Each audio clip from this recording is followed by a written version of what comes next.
guys, welcome to my channel. I want to be a cabin crew. They are beautiful, they are glamorous, and they travel all over the world. But how their life really looks like? Let's see what they have to do on a regular ultra-long haul flight. After a company bus brings them to the headquarters, they will drop their suitcases at the check-in counter, swipe their IDs to check in for the flight, have the briefing with the entire team, pass immigration, and proceed to the aircraft.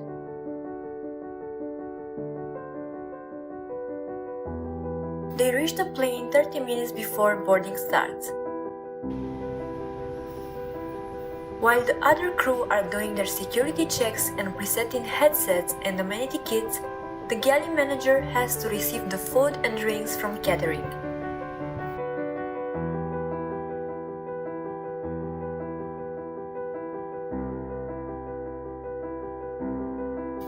After everything is ready, the boarding can start.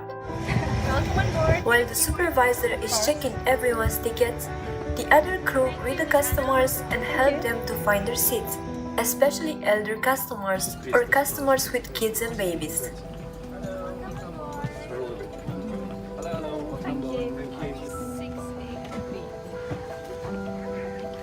Thank you. Each passenger can find on his seat one pair of headsets, one blanket, one pillow, and one amenity kit containing eye mask, earplugs, toothbrush and toothpaste, lip balm, and socks. When the boarding is finished, the crew will close all the overhead bins and start offering refreshing towels. Then they will offer toys to all the kids and babies seated in their zone. After the safety video, they will start securing the cabin. All passengers need to be seated and secured. All parents with babies must receive an infant seatbelt. Then the crew can take their seats, pass the checks to their captain, and the aircraft can take off.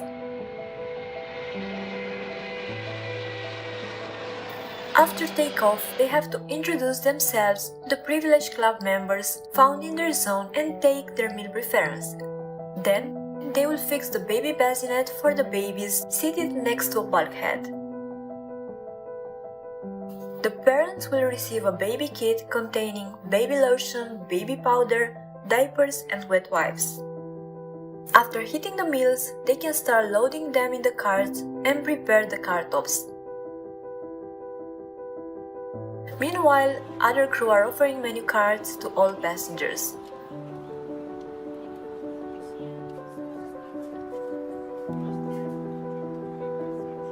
Before starting the service, they will serve the child meals by hand. If the parents haven't ordered a child meal, the crew will take the meal preference and serve the kids before going out with the cards. In this way, the kids don't have to wait too long for their meals and they will get their meal choice. Then the service can start. Each crew has to serve 36 passengers.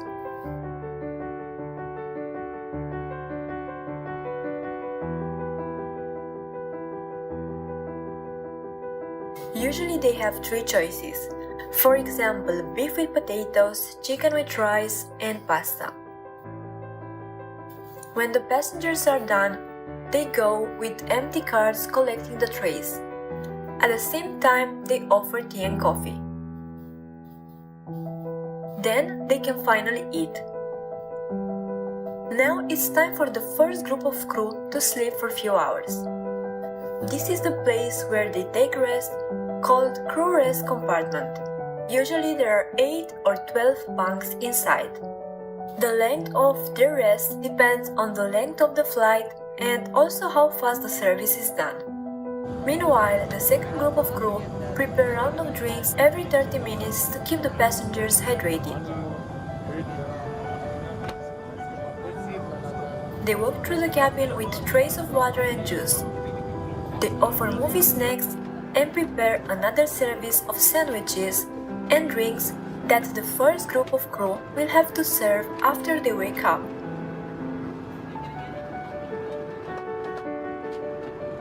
When the first group of crew finishes their rest, the second group of crew will take their place in the crew rest compartment. These boxes contain one sandwich and one small dessert.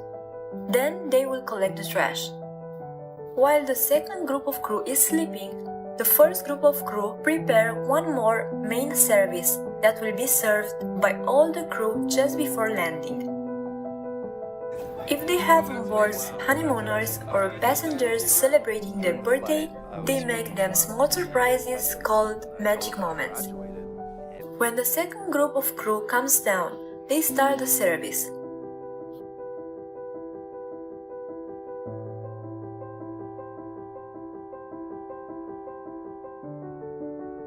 If the first main meal was lunch or dinner, the second one will be breakfast.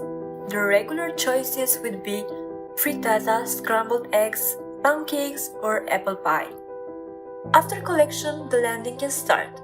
They will secure the cabin and take their seats.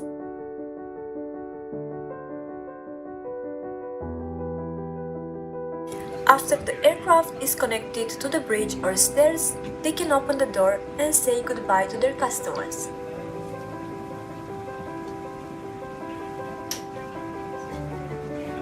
They need to start their lost and found checks and collect the headsets, but not before the last passenger is out.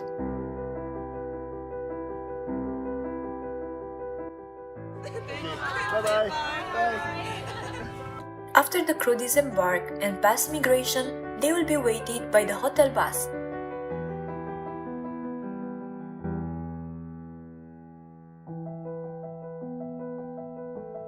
Now it's time to enjoy the layover.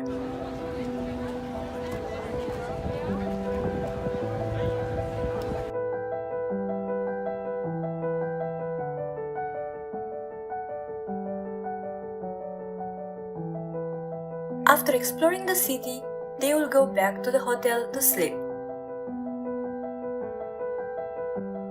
One more flight is waiting them, but you can see the happiness on their faces when they reach Doha, their new home. If you would like to become one of them, there are some aspects that you need to know.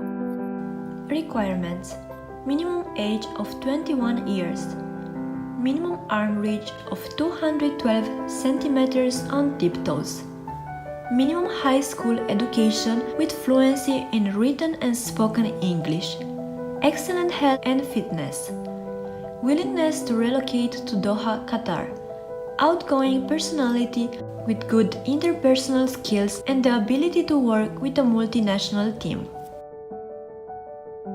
Allowed: spectacles or contact lenses, being married or having children at the moment of hiring, candidates without previous experience, candidates without an aviation school. Any nationality can apply. Not allowed: smoking, tattoos, visible or not visible in uniform, very noticeable scars or birthmarks, visible in uniform, braces, colored contact lenses, piercings, visible in uniform, beards, hijab or turban while in uniform. Benefits: free training, free ticket to Doha, bonus of $500 on your first day in Doha, salary between $2,600 and $2,900 for crew working in economy class. Salary during training, 7 weeks, it's only the basic salary, $900. Free shared accommodation, having your own room. Free transport to work and from work. The only bill you need to pay is for internet. No bills for water, electricity, landline, etc. Traveling to over 160 destinations. Staying just in 5-star hotels. Free uniform and laundry. Possibility to request for flights. Discount tickets for you and your family. 50% discount or 90% discount. Discounts for restaurants, pools, clubs, airport duty-free, makeup stores, hotels, etc. Possibility of promotion after 15 months in economy class. 30 days of leave per year. Minimum 8 days off per month. Usually 9-10 days. What do you need to apply? CV, copy of passport, copy of highest educational certificate, 2 recent pictures with light blue background, 1 full length and 1 passport type, wearing formal business attire. How to apply? Online application is not enough, not only in Qatar Airways but probably in any airline. Open day. No online application before, no invitation needed. First day, it's called open day. What happens? CV drop off. If you get an invitation, you can attend the second day, called assessment day. What happens? English test, reach test, checking if you can reach 212 centimeters with your arm, tattoos, scars and burn marks check, answering 1 random question. Final interview. Assessment day. Online application required, invitation required. Event only for shortlisted candidates. Now everything takes just 1 day. What happens? English test, reach test, final interview. If there is no event, open day or assessment day announced for your country, applying online doesn't bring you any result. You can attend an open day in any country you want.